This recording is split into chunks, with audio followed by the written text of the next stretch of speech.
ኢትዮጵያውያን ኦርቶዶክሳውያን እያንዳንዳችን ደማችን ቢመረመር ማርያም ማርያም ይላል። ማርያም ማርያም ይላል። አመስግኗት። አዎ እናት ስትወልድ እንኳን ማርያም ከወለደችሽ በኋላ ማርያም በሽልም አቤት እመቤታችን የሌለችበት ነገር የለም። እመቤታችን የሌለችበት ነገረ ክርስቶስ የለንም። እመቤታችን የሌለችበት ነገረ መስቀል የለንም። እመቤታችን የሌለችበት የነገረ ድኅነት ትምህርት የለንም። ክብር ለድንግል ማርያም ይሁን። እሷን የሰጠን የመማፀኛ ከተማ ጽዮን ሆይ የሚጠሉሽን እጣለዋለሁ፣ የሚረግሙሽን ሁሉ ረግመዋለሁ ነው ያላት ኢሳይያስ 5 ላይ። እግዚአብሔር በታቦተ ጽዮን ላይ አድሮ የገለጠው ክብር የሚነገርበት ታቦተ ጽዮን ዛሬ ወደ ምድረ ርስት እስራኤል የገባችበት ዳዊትም ከአቢናዳብ ጋር ሆኖ ካባውን እስኪጥል ድረስ ለታቦተ ጽዮን የዘመረበት በሱ ዝማሬ ያላገጠችው ሜልኮል የተቀሰፈችበት ታቦተ ጽዮን ወደ እስራኤል በክብር የተመለሰችበት ታላቅ በዓል ነው። እንኳን አደረሳችሁ። የእግዚአብሔር ልጆች አስቡት። ታቦተ ጽዮንን ይዘው የወጡ አፍኒንና ፊናስም ተቀሰፉ፣ ሞቱ በጦርነቱ። ይሄ ብቻ አይደለም።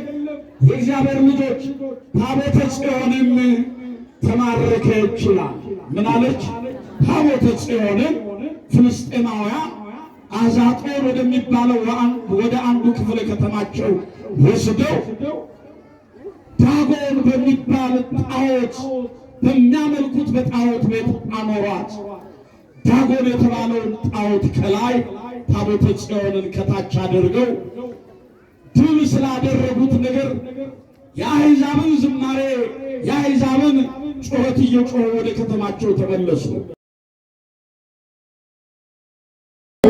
የዛሬውን በዓል በጥቂት ደቂቃ ውስጥ ባጭሩ ተነጥተን የትምህርታችንን ሐሳብ እንቋጫለን። እግዚአብሔር መንፈስ ቅዱስ የተከፈተውን የምስጢር ደጃፍ እንዳይዘጋብን፣ የራቀውን እንዳይቀርብልን፣ የረቀቀውን እንዲያጎላልን ቅዱስ ፈቃዱ ይሆንልን። የዛሬ በዓል እንደሚታወቀው እግዚአብሔር በቃል ኪዳኑ ታቦት ላይ አድሮ የሠራውን ድንቅ ሥራ የአሕዛብን ጣዖታት ያዋረደበትና ያደረበትን ታቦት ያከበረበት ታላቅ ዕለት ነው። እንግዲህ ለሙሴ የተሰጠው የቃል ኪዳኑ ታቦት የቃል ኪዳኑ ጽላት ጽዮን ይባላል። የእግዚአብሔር ልጆች ነቢዩ እግዚአብሔር ኢሳይያስ በትንቢተ ኢሳይያስ ምዕራፍ 62 ላይ ጽዮንን ክብሯት ብሎ እንደተናገረው ሙሴ የተቀበለው በሕገ ኦሪቱ ያረፈበት ዘላለማዊ ቃል ኪዳኑን የሸፈነበት ያ የቃል ኪዳኑ ጽላት ጽዮን እየተባለ ይጠራል። ጽዮን ማለት አምባ፣ መጠጊያ፣ መሸሸጊያ ማለት ነው። ምንድን ነው አልኳቸው? ጽዮን ማለት አምባ፣ መጠጊያ፣ መሸሸጊያ ማለት ነው። ሕገ ኦሪት ያለበት በቃል ኪዳኑ ታቦት የከበረው ለሙሴ የተሰጠው ጽላት በቃል ኪዳኑ ታቦት የከበረው ያ ጽላቱ ጽዮን በመባል ይጠራል። ሙሴም የቃል ኪዳኑን ጽላት ይዞ ሕዝበ እስራኤልን ከተስፋይቱ ወደ ተስፋይቱ አገር ወደ ምድረ ርስት ከነዓን ይዟቸው መንገድ ቢጀምርም ሙሴ ካሰበበት ቦታ ሳይደርስ ሲቀር ሕዝቡን ከቃል ኪዳኑ ታቦት ጋር ይዞ ወደ ተስፋይቱ አገር ወደ ምድረ ርስት ከነዓን የገባው ኢያሱ ነው። የቃል ኪዳኑ ታቦት የሚገባውን ክብር እንደሰጠው የቃል ኪዳኑን ታቦት ያከበሩ ሌዋውያን ካህናትም የቃል ኪዳኑን ታቦት እንዳከበሩ ባሕረ ዮርዳኖስን በእግራቸው ቢነኩት ለሁለት ተከፍሎ ቆሞ በደረቅ ምድር ላይ አሻግሮ ወደ ተስፋይቱ ምድር አድርሷቸዋል። አዎ ለዚህ ለቃል ኪዳኑ ታቦት አባቶቻችን የሚገባውን ክብር ሰጥተዋል። መስዋዕትን ሰውተዋል። የሚቃጠለውን መስዋዕት አቅርበዋል። የእግዚአብሔርን ቸርነት ወደ ሕዝቡ የሕዝቡን ጸሎት ወደ እግዚአብሔር አድርሰዋል። ኦርቶዶክሳውያን ከዚህ የተነሳ ነው እንግዲህ በእንደዚህ ያለ መልኩ ያገለገሏት ታቦተ ጽዮን ለሕዝቡ ለእስራኤል ዘሥጋ አምባ እያንዳንዱ የሚሞላው እስላም ግን ውስጡ ሥራ አለው ማለት ነው።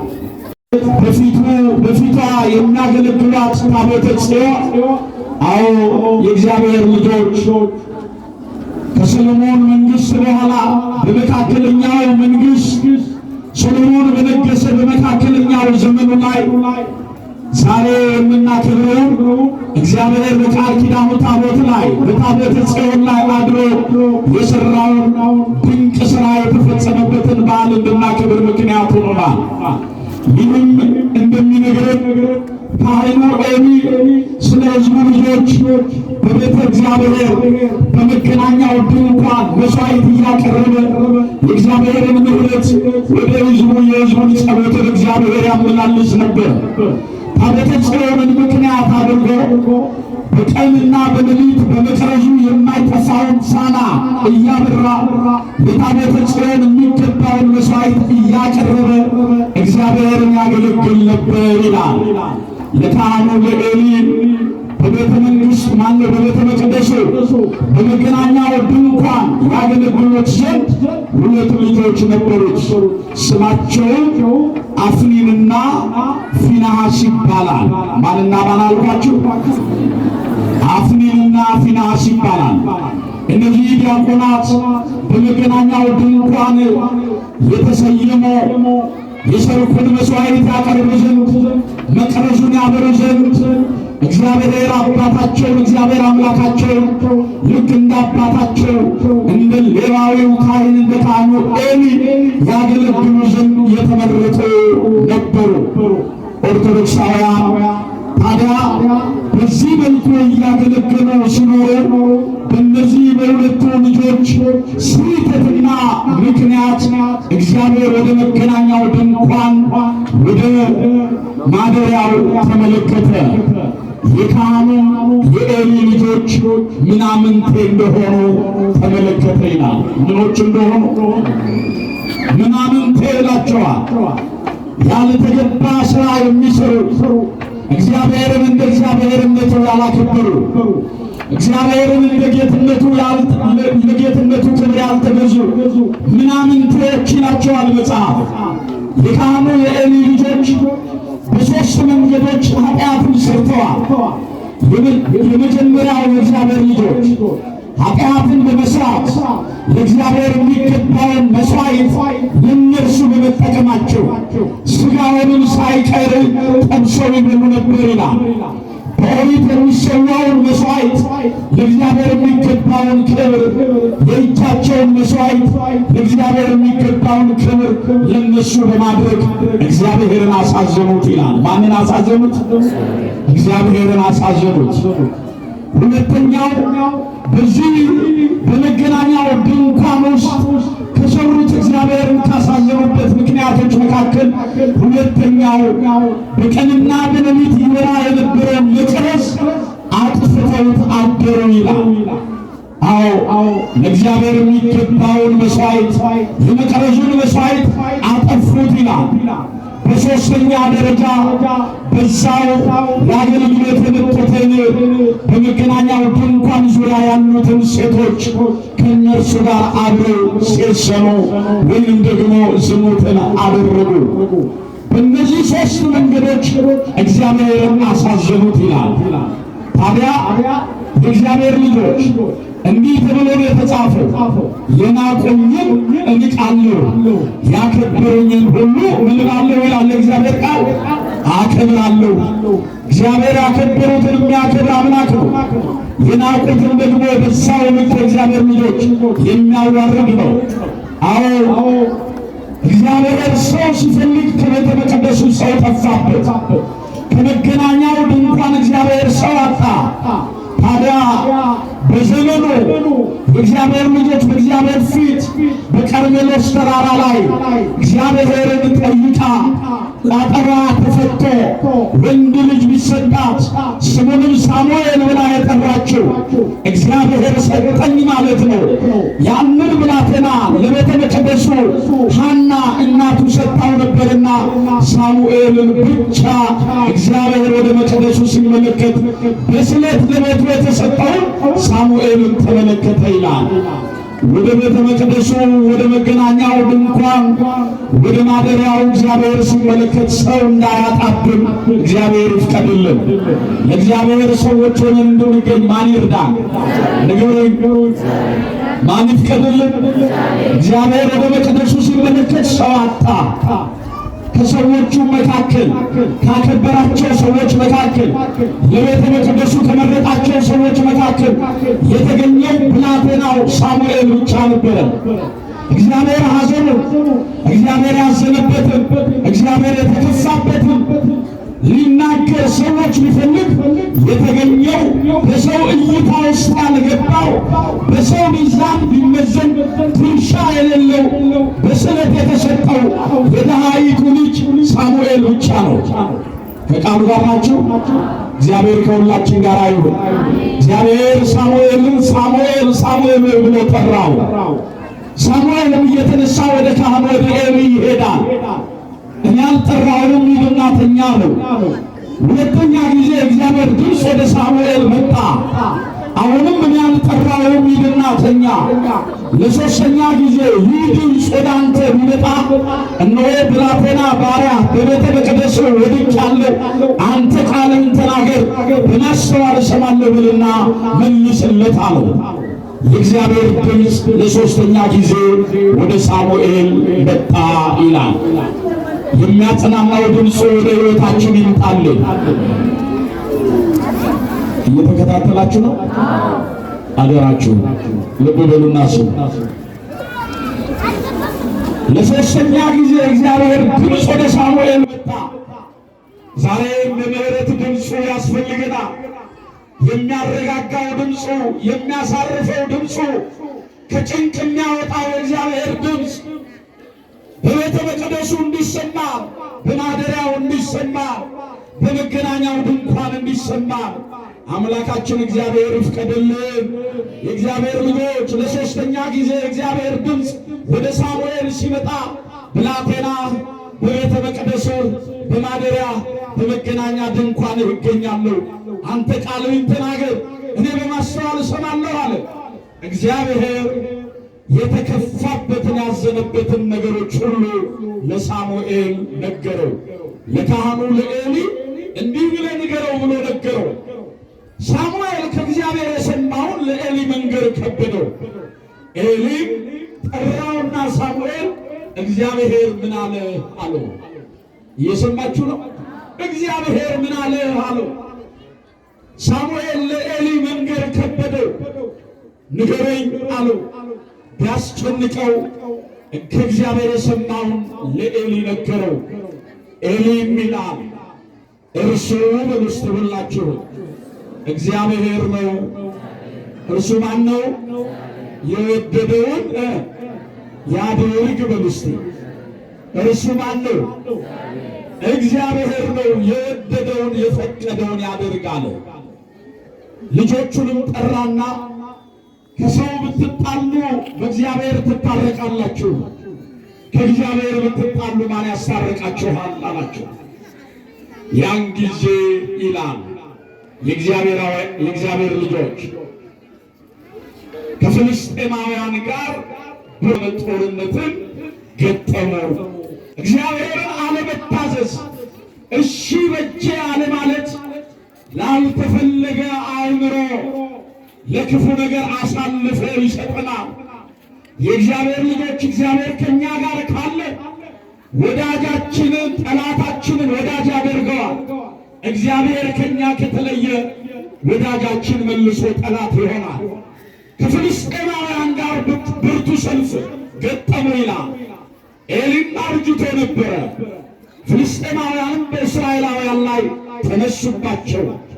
ይወጋቸው ዘንድ በሞዓብ ሸለቆ ተሰለፉ። የእግዚአብሔር ልጆች እስራኤላውያንም ብዙ ሺህ ሰራዊት ሆነው በፍልስጤማውያን ግንባር ላይ ተሰለፉ። በአንድ ጊዜ በጦርነቱ ሰዓት ከቤተ እስራኤል 4,000 ወታደር በፍልስጤማውያን እጆች ወድቁ ይላል። እግዚአብሔር ከዚህ ይታደገን፣ ከጠላታችን መንጋጋ ይታደገን፣ በጠላታችን ስር ከመውደቅ ያድነን። 4,000 ሰራዊት በአንድ ጊዜ ወደቁ። ያን ጊዜ የካህኑ የኤሊ ልጆች ይላል፣ የእግዚአብሔር ልጆች፣ የካህኑ የኤሊ ልጆች እኛ በጠላታችን ፊት እንዲህ ድል የተደረግነው፣ በጠላታችን ፊት የተሸነፍነው የአባቶቻችንን የቃል ኪዳን ታቦት ይዘን ስላልወጣን ነው። ባህር ከፍሎ ደመና ጋርዶ ባህረ ዮርዳኖስን ከፍሎ ሲያሻግራቸው በጠላታቸው ላይ ኃይልና ብርታት የሰጣቸውን እግዚአብሔርን ይዘን ስላልወጣን ነው በማለት የካህኑ የኤሊ ልጆች አፍኒንና ፊናስ ወደ መገናኛው ድንኳን ሄደው ታቦተ ጽዮንን ይዘው ወደ ጦር ሜዳ ወጡ ይላል። ማንን ይዘው ንገሩኛ? ሰላም አደራችሁ። እግዚአብሔር ከሁላችን ጋር ይሁን። ይህች ዕለት ታላቅ ዕለት ናት። እግዚአብሔርን እናከብርባት ዘንድ አማናዊቷን ጽዮን መጠጊያችንን ድንግል ማርያምን እናከብርባት ዘንድ የተሰጠችን ዕለት ናት። ልብ ብላችሁ እግዚአብሔርን እንድትሰሙ ውሳጣዊ ልቦናችሁን ጆሮ እግዚአብሔር ይክፈትላችሁ። አመስግኑት እግዚአብሔርን ሁላችሁ። ታቦተ ጽዮንን ይዘው በእስራኤላውያን ፊት ተሰልፉ ይላል። ያኔ ጦርነቱም ዳግም በብርቱ ተጀመረ። እግዚአብሔር ከእስራኤላውያን ዘንድ ክብሩን እጁን አነሳ። በፍልስጤማውያን እጅ አሳልፎ ሰጣቸው። በሁለተኛ ጊዜ በግንባር በጦርነት ሲሰለፉ 30,000 ሰራዊት በአንድ ጊዜ ረገፉ። የእግዚአብሔር ልጆች አስቡት። ታቦተ ጽዮንን ይዘው የወጡ አፍኒንና ፊናስም ተቀሰፉ፣ ሞቱ በጦርነቱ። ይሄ ብቻ አይደለም። የእግዚአብሔር ልጆች ታቦተ ጽዮንም ተማረከች ይላል። ምን አለች? ታቦተ ጽዮን ምን አለች? አፍኒንና ፊናስ ምን ሆነ? 30,000 ሰራዊት ምን አለ? ሞተ። በዚህ ጦርነት 34,000 ሰራዊት ሲሞት፣ ታቦተ ጽዮን ስትማረክ፣ አፍኒንና ፊናስ ሲሞቱ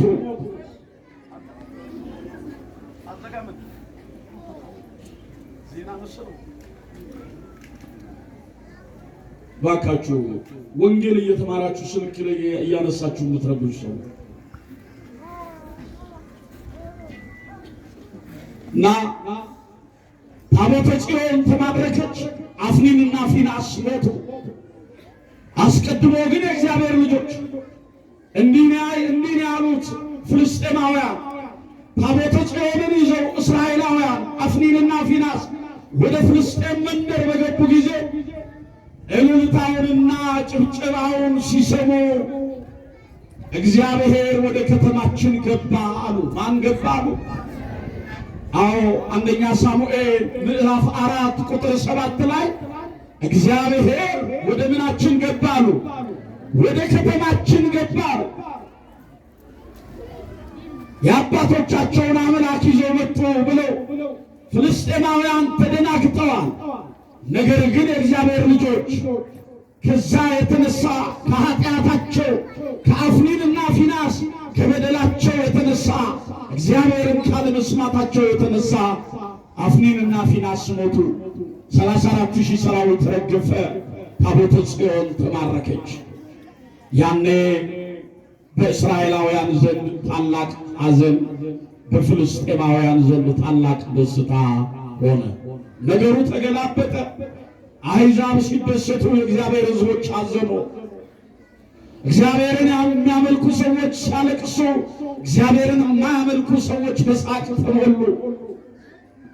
እግዚአብሔርን በመምሰል በመሆን በሕይወታቸው መተርጎም ያቃታቸው ክብረ እግዚአብሔር የተለያቸው አሁንም የእግዚአብሔር ሰዎች የተባሉ በሐዘን ሲዋጡ አሕዛቡ ፍልስጤማውያኑ ቆላፎቹ የእግዚአብሔር ልጆች በደስታ በእልልታ ከተማቸውን አናወጡ። ከጦርነቱ መካከል የተረፈ ከብንያም ወገን የሆነ አንድ ወሬ ነጋሪ እየሮጠ ወደ ካህኑ ወደ ኤሊ ሄደ። ካህኑም ኤሊ በደጃፉ ላይ ቁጭ ብሎ በእስራኤላውያን ዘንድ የነበረውን ሐዘን በልቡ እያወጣ እያወረደ ስለሆነው ነገር እየተከዘ እውነት ታቦተ ጽዮን በክብር ትመለስ ይሆን? የአባቶች አምላክ ጠላቶቻቸውን ድል አድርገው እንዲመለሱ ያግዛቸው ይሆንን? እያለ ያ ወሬ ነጋሪ መጥቶ እንዲህ አለው፣ ከእስራኤላውያን ከልጆች ዘንድ ከኛ ወገን 34,000 ሰራዊት በፍልስጤማውያን ፊት ረግፈዋል። አፍኒንና ፊናስ ልጆችህም ሞተዋል። የምትወዳት የምታከብራት ያገለገልካት ታቦተ ጽዮንም በፍልስጤማውያን እጅ ተማርካለች፣ ወደ አዛጦን ወርዳለች ብሎ ነገረው። ካህኑ ኤሊ ደነገጠ። አርጅቶም ስለነበረ ከወንበሩ ላይ ወድቆ አንገቱ ተቆልፎ ሞተ ይላል። እግዚአብሔር ከዚህ ይታደገን። እግዚአብሔር ከዚህ ይጠብቀን። ከውርደት ከዝቅታ ከሐዘን የእግዚአብሔር ልጆች እግዚአብሔር ይጠብቀን። ካህኑ ኤሊ ሞተ። ልብ በሉ፣ የልጆቹ ኃጢአት አባቱን ዋጋ አስከፈለው። የአባቱ ዝምታ ልጆቹ እንዲጣመሙ አደረጋቸው። የልጆቹ መጣመም ደግሞ ሀገርን ዋጋ ትውልድን ዋጋ አስከፈለ። እሱ ብቻ አይደለም፣ አምባ መጠጊያ መሸሸጊያ የሆነችውን የእስራኤላውያን ክብር የሆነችውን ታቦተ ጽዮንን አጡ። እግዚአብሔር ከእስራኤላውያን ላይ እጁን አነሳ። የእግዚአብሔር ልጆች ይህንን ወሬ የሰማች የፊንሐስ ሚስት እርጉዝ ነበረች ይላል። ምጧም ተቃረበ። ይህንን ሐዘን እንደሰማች ምጡ አፋፍሟት ወዲያው ወለደች። የተወለደውንም ልጅ ኢካቦድ ብላ ጠራችው። ማን ብላ ጠራችው? ኢካቦድ ማለት ክብር ከእስራኤል ለቀቀ ማለት ነው። የእግዚአብሔር ማዳን ከእስራኤላውያን ዘንድ ሸሸ። ጥበቃውን በዙሪያችን ማዳኑን በሕይወታችን አድርጎ ነበረ። ዛሬ እግዚአብሔር ተለየን። ታቦተ ጽዮን ከእስራኤል ለቀቀች። የባሏን መሞት የአፍኒንና የፊንሐስን መሞት የካህኑ የኤሊን መሞት ስትሰማ 34,000 ሰራዊት በፍልስጤማውያን ድል ተደርጎ እንደ ቆሎ ሲረግፍ ኢካቦድ አለችው እንባዋን እያዘራች። ክብር ከእስራኤል ለቀቀ። ጸጋ እግዚአብሔር ከእስራኤል ተለየ። ማዳኑን ከእስራኤል አራቀ። ኢካቦድ አለችው። ዛሬም የእግዚአብሔር ልጆች ኢካቦድ ሆነናል። ክብራችንን አጥተናል። የቀደመ ገጽታችን ጠፍቷል። የእግዚአብሔር ማዳን በሕይወታችን ጥበቃው በዙሪያችን እንዳይሆን ባለ ብዙ ምክንያቶች ሆነናል። ፍቅርን አጥተናል። ሰላምን አጥተናል። ወንድም በወንድሙ ላይ ቃታ ይስባል። አባት ልጁን ያሳድዳል። የእግዚአብሔር ልጆች ወገኖቻችንን በአደባባይ ሰቅለናል። ነፍሰ ጡሯን ሆዷን ቀደን ልጁን አውጥተን ገለናል። በብዙ እጆቻችን በኃጢአት ተሞልተዋል። ኢካቦድ ክብር ከኢትዮጵያ ክብር ከዓለማችን እንዳይለቅ ነቢዩ ኢሳይያስ በትንቢተ ኢሳይያስ ምዕራፍ 1 ቁጥር 18 ላይ እንደተናገረው እጃችሁን ታጠቡ ይለናል። ምናችሁን ንገሩኝ? እጃችሁን ታጠቡ።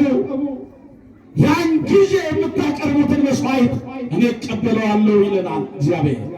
አሊያ የጣናችሁ ብዛት የመስዋዕታችሁ ጥራት በእኔ ዘንድ ምንድን ነው ይለናል እግዚአብሔር።